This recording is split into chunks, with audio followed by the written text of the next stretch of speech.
So I saw the Christopher Nolan movie Tenet when the idea hit me.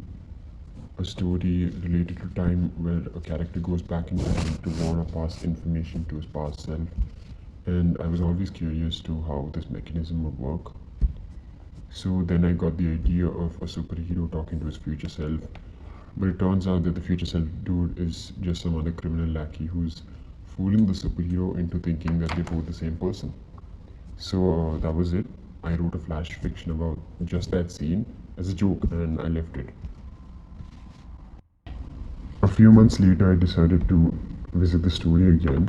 I always felt like that story wasn't complete or it had a bigger purpose to it.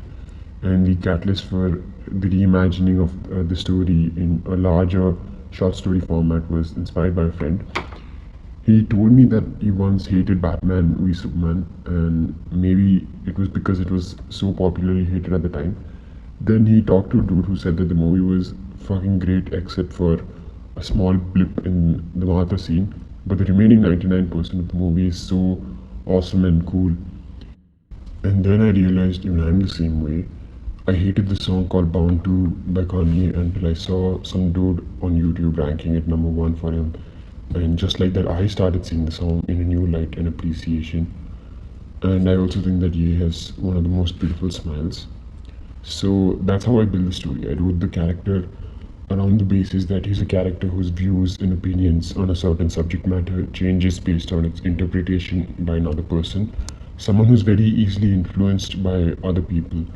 So the person himself is kind of non-existent. He's just like an extension of other people. So then I wrote the prelude to the events of the flash fiction where he's just talking to a couple of old dudes. So moral of the story I would say is, I don't know, my ideas on life just get more and more confusing every day. Some helpful tips for anybody writing a short story would be the first draft is always shit. It took me months of editing to bring it to an acceptable level.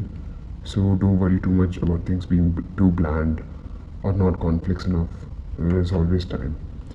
Second is there are no rules. There are no limits to how creative you can be in like the smaller details while writing a short story. So never say no to an idea just because of how crazy it is.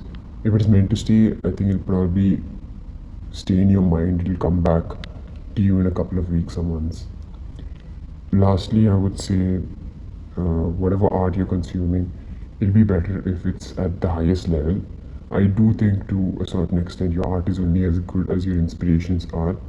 It's like if you're a musician, there's a big difference in looking for inspiration, Spotify's today's top hits, and looking for inspiration by the great musicians of the past, like Michael Jackson or Prince or David Bowie, etc.